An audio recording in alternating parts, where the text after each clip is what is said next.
Shinobiの時代は終わる。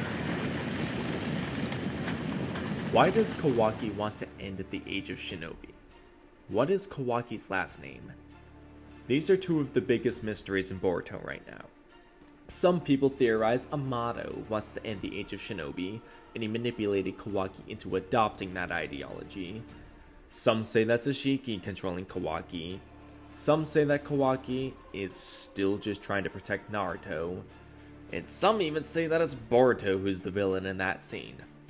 As far as Kawaki's heritage goes, some people theorize he's a Senju. Some say he's part Uchiha. And some even say he's part Uzumaki. I've heard all sorts of theories on Kawaki's heritage and why he wants to end the age of Shinobi. But today I want to talk about who Kawaki's family likely is, and dive really deep into the meaning of Kawaki's first and last name, the inspirations behind the writing of his character, and how that translates into the events that have occurred so far in the story and will occur in the future, which will help us get a better sense of why Kawaki wants to end the age of Shinobi in the future. This video goes hand in hand with my last video about Amado and Kawaki's connection, as it builds upon the end result of that discussion, while also serving as further reasoning to support the whole topic. So please watch that video after this one so you get the full picture, as you're gonna be on board with me if you do. So I'll leave that video in the end credits for you after you get to the end of this video. But let's start with who Kawaki's family is. A consequence to my last video was the revelation that Kawaki's last name might be Sanzu, just like Amado's, meaning he's part of the Sanzu family or clan. Who knows how large it is? I have no idea who the distant relatives of the Sanzu clan might be. So maybe Kawaki really is part Senju or part Sarutobi or whoever because of that. But I don't really care about that aspect of things for today. I'm focusing on the idea that he's a Sanzu in particular, and you're gonna see why it makes so much sense throughout this video. But now let's talk about Kawaki's first name for a minute. As many of you have probably heard before at some point, Kawaki's name means dry or thirst or some variation of that depending on the context in the translation you use. But the meanings all describe the same thing, a lack of water. Dry or thirsty, it doesn't matter, they're both relevant. If you try to translate Sanzu on its own, it seems to just translate the sand. This doesn't really tell us a whole lot other than that sand is dry if it isn't covered by water from an ocean, river, or rainstorm. But when it comes to the name Sanzu as it was used in the Boruto manga by Bug, when he calls Amado, Amado Sanzu, the kanji is the same as the kanji that's used for the Sanzu no Kawa, which is a mythological river in Japanese Buddhism. And given that Kishimoto loves his mythology, there's a good chance that this is the connection they are going for, and you will see why. I'm gonna dive deeper into that aspect of things a little later in the video, but first I want to talk about some things we've seen in the Boruto anime. When Kawaki was first introduced in the anime, he had an episode paralleling him with a stray dog when he was running away from Kara and the Leaf Ninja, and then another episode paralleling him with an outcast wolf. So Kawaki's being compared to stray dogs and wolves. Keep that in mind for a minute. Another thing we've seen in the Boruto anime is a place in the hidden stone village called the Sanzu Plains, which is a training ground for stone ninja to find their will of stone so they can escape it. A lot of plains in real life generally have a rather dry climate characterized by warm, dry winds, but some plains like coastal plains get a lot of rain from heavy rainstorms.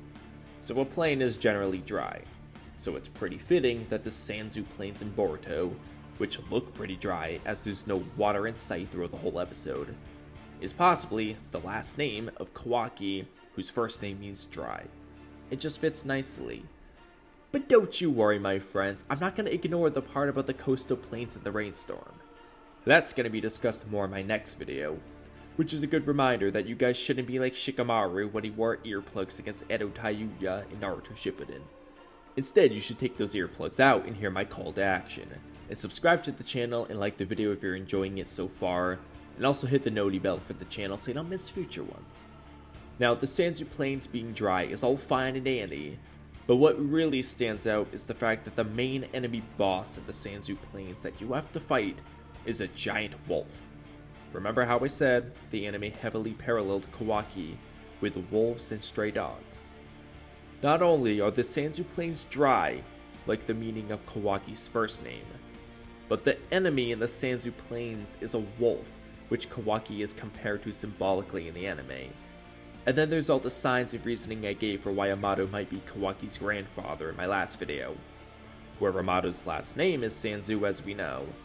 So yeah, I'm inclined to say I have a good feeling Kawaki's last name might be Sanzu too, and it just further makes me think Amado might actually be Kawaki's grandfather.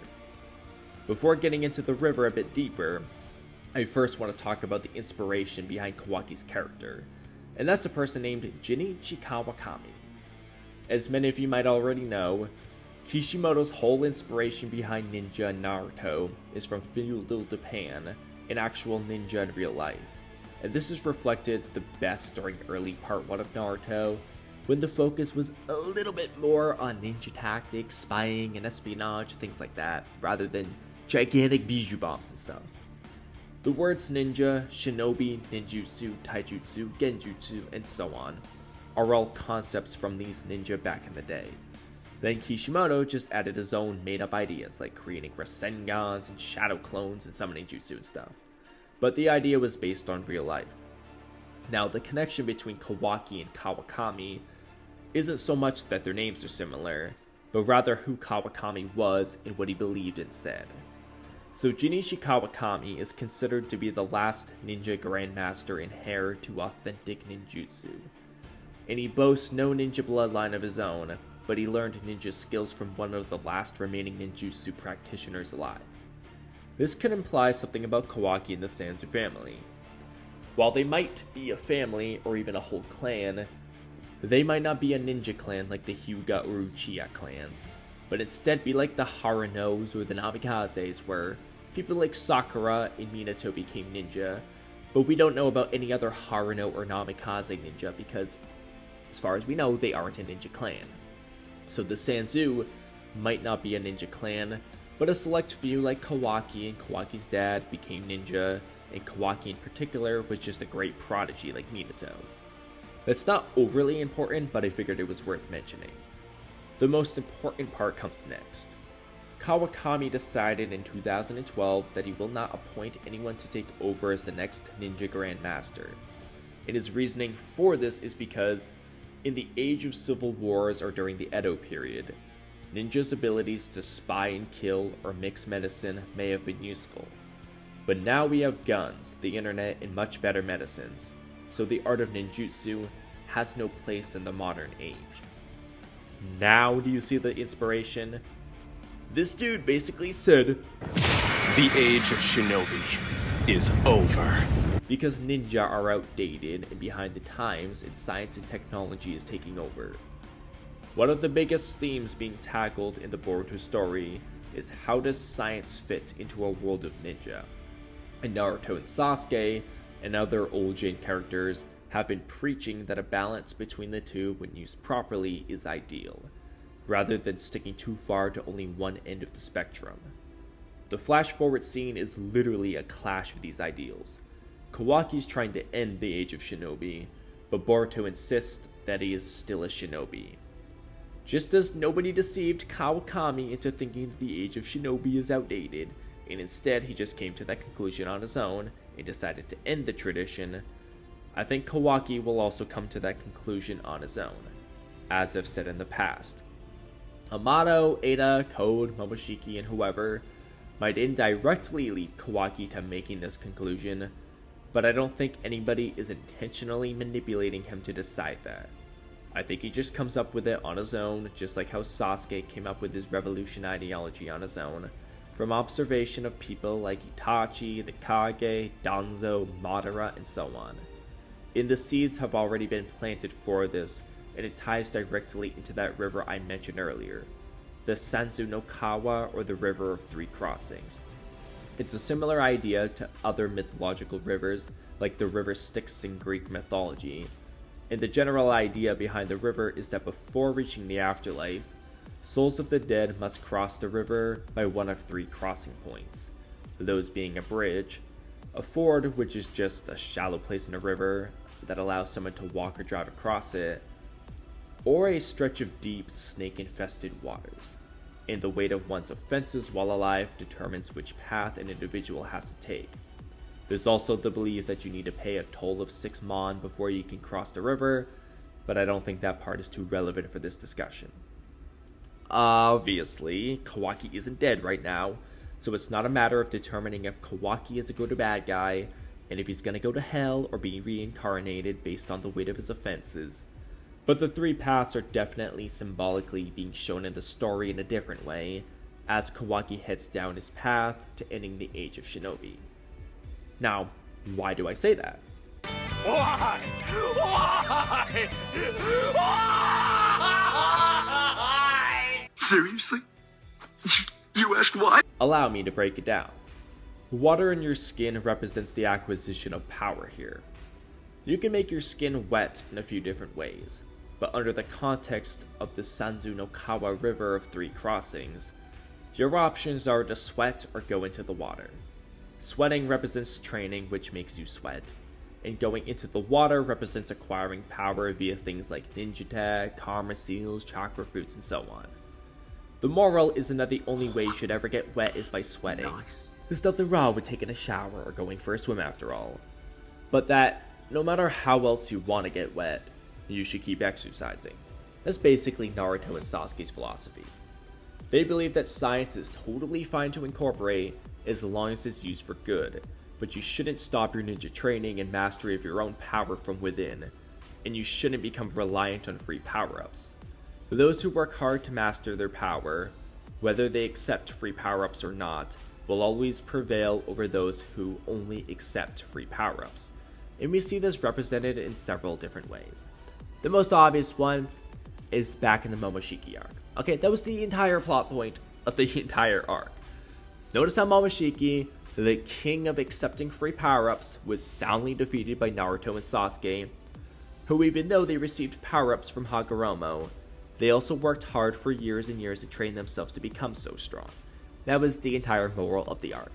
That Boruto was cheating on training and just using ninja tech, and Momoshiki was cheating on training and just eating chakra pills. But Naruto and Sasuke, who honed their skills, were able to be the strongest and defeat him. We can make similar comparisons with other characters, but you get the point. Getting back to the river though, when Kawaki lost the Karma Seal when Kashin Koji forced Ishiki to revive inside Jigen, Kawaki had the option to embrace the ninja lifestyle and philosophy in conjunction with his ninja tech body. In other words, Kawaki already was that balance that Naruto and Sasuke preached. He just needed to be patient and keep growing in that manner. This path would represent the bridge, the path that doesn't require you to get in the water at all, leaving you with the option to sweat to get wet and gain more power. And we can say that Kawaki already took a shower before he got to the bridge because he already had his ninja tech and Otsutsuki DNA. He just needed to work on training as a ninja now. However, Kawaki is dry and thirsty, remember? Kawaki is practically begging for water and can be easily tempted to take some water no matter where it leads him. We saw Kawaki's thirst represented in chapter 58, when he showed his reservations about the ninja style of training and felt that it wasn't good enough or fast enough to defeat Code, someone whose power was based entirely in science via ninja tech and Otsutsuki power via the White Karma Seal. And so Kawaki wanted to train using the Otsutsuki way taught to him by Jigen, which was brute, life or death battle training, rather than by honing your chakra in the way Sarada was trying to train. Essentially, Kawaki thought working up a sweat the ninja way wasn't going to be fast enough, and he wanted to find a faster way to make his skin wet. However, he decided to stick with the ninja way of things for a little bit longer after he lost to Boruto in their sparring match. But one of the snakes in the deep, snake-infested waters was whispering in Kawaki's ear to come into the water a bit more.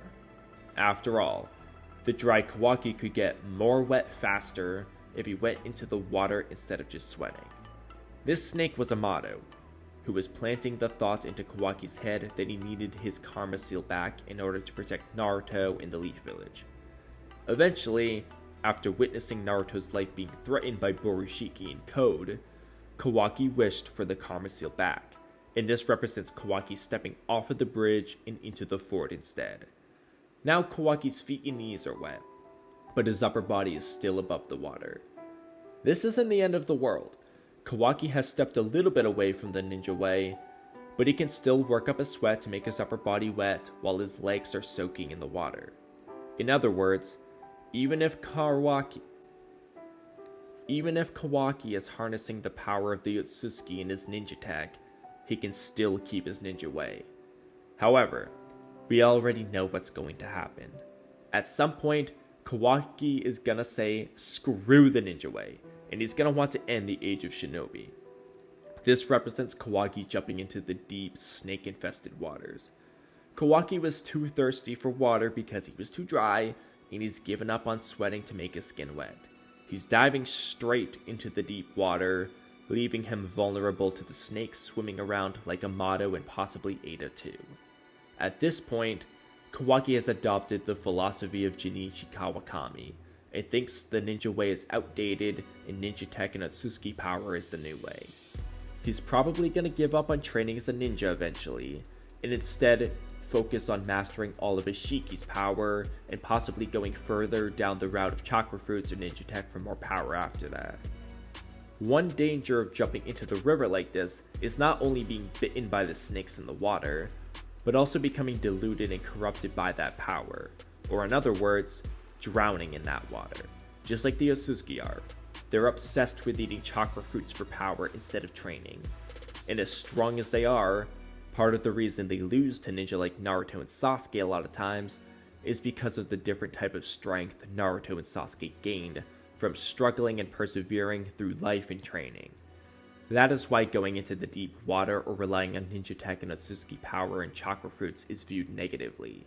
It's the mindset, not the power itself. After seeing all this symbolism here with the Sanzu no Kawa River, the symbolism of Kawaki and wolves and the wolf in the Sanzu Plain, all the stuff about Kawaki being dry and thirsty and desiring water, and all those reasons I gave you for why Amado might be Kawaki's grandfather in my last video, you bet your ass I think Kawaki is the Sanzu. And if you thought all this was convincing enough, it's about to get even better because I haven't even talked about Amado yet. Just as there was all this deeper meaning of things with Kawaki's first and last name and some tie-ins with mythology and a real person, there's a lot of that for Amado too, and there's still more for Kawaki that I haven't gotten to yet that I'm saving for that video because of Amado's heavy involvement in it. And you can bet your grandma's ass that it's just as fascinating, and I can't wait to share that video with you guys next. So go back and watch my last video after this, and then get hyped for my next video about Amado. But I want to hear what you guys think. Do you think Kawaki is a Sanzu, and what do you think about all these deep symbolic parallels going on with the meaning behind Kawaki's first and last name, and how that connects to the Sanzu no Kawa River, and Kawaki eventually wanting to end the Age of Shinobi? Let me know in the comment section below, but that's a wrap on today's video, so thank you guys for watching until the end. Don't forget to subscribe, leave a comment, like the video, and hit the bell icon for notifications. Have a great rest of your day, and I'll catch you guys next time. Bye!